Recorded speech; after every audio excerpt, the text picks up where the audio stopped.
اعوذ باللہ من الشیطان الرجیم بسم اللہ الرحمن الرحیم۔ قوم عاد کی تباہی و بربادی کے بعد عاد بن اوس کے چھوٹے بھائی سمود کی نسل سے ایک طاقتور قوم وجود میں آئی جسے عاد الثانی اور قوم سمود پکارا جانے لگا۔ ہجر میں آباد ہونے کے بعد آہستہ آہستہ یہ لوگ پھیلتے پھیلتے مغربی اور شمالی عرب تک پھیل گئے۔ انہوں نے اپنا دارالحکومت ہجر کو ہی رکھا جو کہ شہر حجاز سے شام جانے والے راستے پر تھا، جسے آج ہم مدائن الصلاح کے نام سے جانتے ہیں۔ اس وقت کی دنیا کی سپر پاور قوم عاد الثانی یعنی قوم سمود انتہائی طاقتور اور مالدار قوم تھی۔ تاریخ کی کتابوں میں اس کا قد 40 ہاتھ بتایا گیا ہے اور ان کی اوسط عمر 900 سے 1000 سال تک ہوتی تھی۔ اللہ تعالیٰ نے ان جیسی قوم دوبارہ پیدا نہیں کی، ایسی قوم کے جسم میں کوئی بیماری نہ تھی، لوگ بڑھاپا نہ دیکھتے تھے، نہ ہاتھ پاؤں کمزور ہوتے اور نہ ہی ان کی بینائی میں فرق پڑتا تھا۔ کہا جاتا ہے کہ اس قوم کا ایک بندہ ہمارے آج کے دور کے 100 بندوں سے اکیلا لڑ سکتا تھا، یعنی ایسی طاقتور قوم نہ پہلے تھی اور نہ ہی بعد میں پیدا کی گئی۔ قوم سمود کی طاقت کی ایک نمایاں خوبی یہ تھی کہ اگر کوئی مرد عورت کے ساتھ ایک دفعہ ہم بستری کر لیتا تو وہ عورت ایک ہی بار میں حاملہ ضرور ہو جاتی تھی۔ یہی وہ خوبی تھی کہ یہ قوم عاد کی تباہی کے بعد قوم سمود کے نام سے ابھرے اور جلد ہی دنیا میں اپنا اثر و شوق پیدا کر لیا۔ ناظرین گرامی، ایسی شاندار قوم کون سی ایسی غلطی کی کہ اللہ تعالیٰ نے اس قوم کا نام و نشان مٹا کر اس کے گھروں کو آج بھی نشانی کے طور پر محفوظ کر رکھا ہے۔ یہ لوگ بڑے پہاڑوں کو کاٹ کر محل بناتے تھے اور عالی شان زندگی گزار رہے تھے۔ اللہ پاک نے قوم سمود کو بہت کچھ نوازا تھا۔ سرسبز باغات، میٹھے پانی کی نہریں، پتھریلی زمینیں، ہر قسم کے پھل اس میں موجود تھے۔ ان کے گھر ایسے تھے کہ دور دراز سے لوگ صرف اس کے گھروں کی زیارت کے لیے آتے تھے۔ قوم سمود اپنے عالیشان محلات، سرسبز و شاداب کھیت کھلیاں، خوبصورت مغزیاتوں اور نعمتوں کی فراوانی کے سبب غرور، تکبر اور سرکشی کے نشے میں چور ہو گئے۔ اپنے ہاتھ سے تراشے ہوئے بتوں کی پوجا کرنے لگے اور کچھ ہی عرصے پہلے اپنے ہی قبیلے کی قوم یعنی قوم عاد پر آنے والے عذاب کو بھلا بیٹھے۔ اللہ تبارک و تعالیٰ نے انہی میں سے ایک نیک انسان حضرت صالح علیہ السلام کو نبوت سے سرفراز فرمایا۔ حضرت صالح علیہ السلام نے ایک اللہ کی تبلیغ شروع کی تو بہت کم لوگ آپ پر ایمان لائے۔ قوم کے سرداروں نے حضرت صالح علیہ السلام کو جھوٹا ثابت کرنے کے لیے ان سے معجزہ دکھانے کا کہا۔ حضرت صالح علیہ السلام فرمانے لگے، تم لوگ کس قسم کا معجزہ دیکھنا چاہتے ہو؟ قوم کے سردار کہنے لگے، سامنے جو چٹان ہے اس میں سے ایک ایسی اونٹنی نکل کے آئے جو کہ گبن ہو اور آتے ہی بچے کو جنم دے، وہ ہم سب کے لیے دودھ دے اور وہ دنیا کی سب سے خوبصورت اونٹنی ہو، اس کی کوئی ماں باپ نہ ہو۔ حضرت صالح علیہ السلام نے اللہ تبارک و تعالیٰ کی بارگاہ میں دعا فرمائی تو ساری قوم کو دیکھتے ہی دیکھتے پہاڑ میں سے ایک انتہائی خوبصورت حاملہ اونٹنی نکل کر آئی اور آتے ساتھ ہی اس نے ایک حسین و جمیل بچے کو جنم دیا۔ اونٹنی کے تھن دودھ سے بھر گئے۔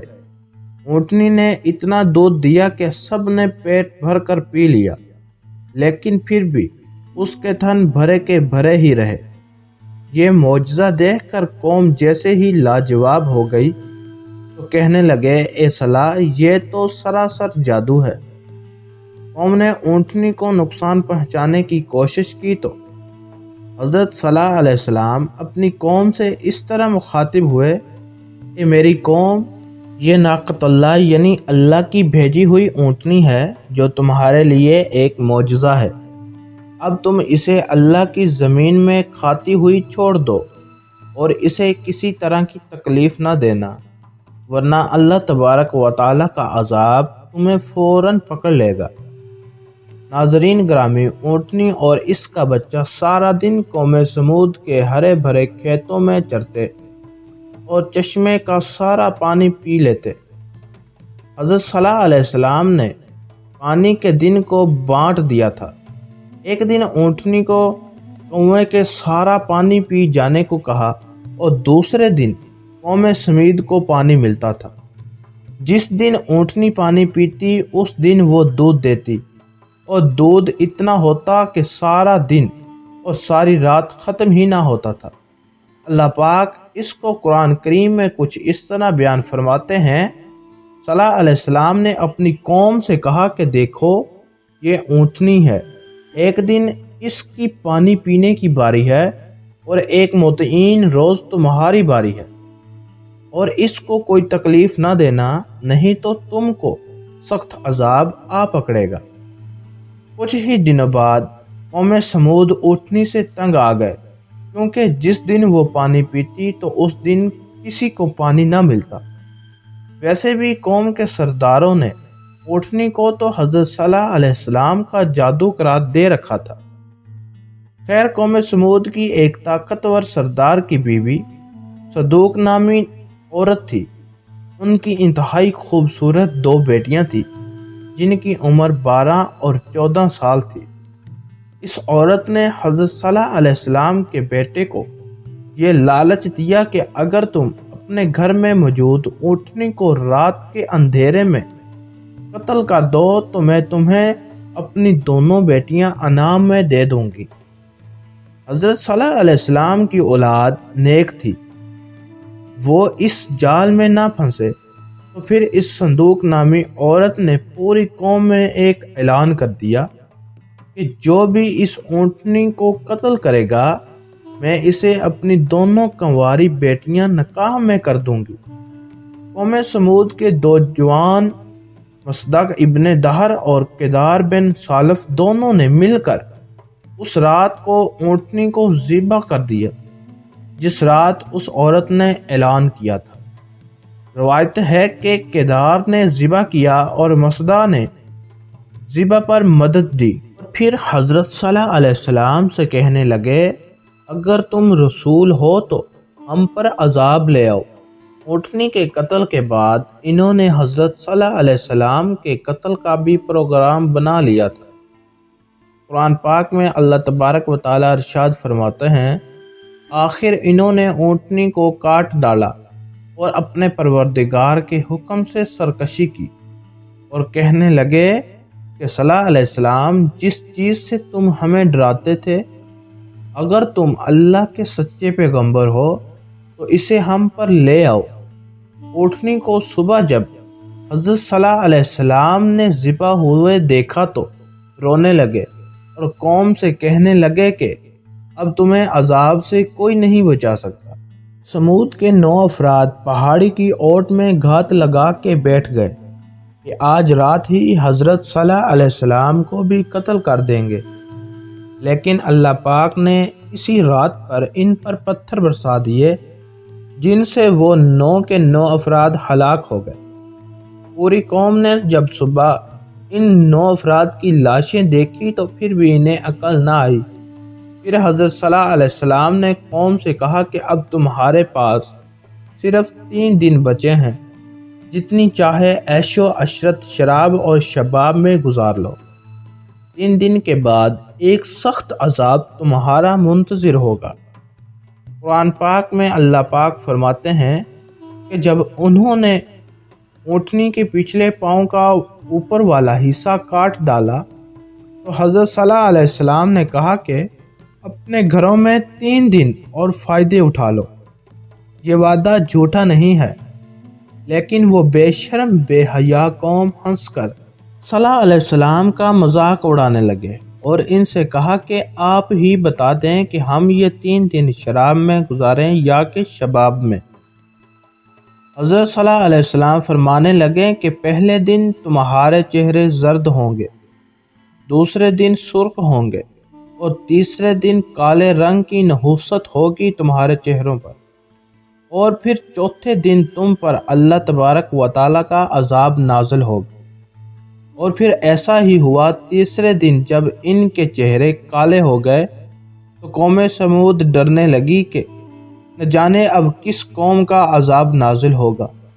چوتھے دن کی صبح ایک زوردار چیخ آسمان سے نکلی، جس سے ساری قوم کے کانوں کے پردے پھٹ گئے کہ دل تو جیسے باہر آنے والے تھے، روحیں جسموں سے نکلنے لگی، اور چند ہی لمحوں میں وہ جہاں جہاں موجود تھے اپنی اپنی جگہ پر اوندھے منہ گر پڑے، اور سس سس کر کے سب ہلاک ہو گئے۔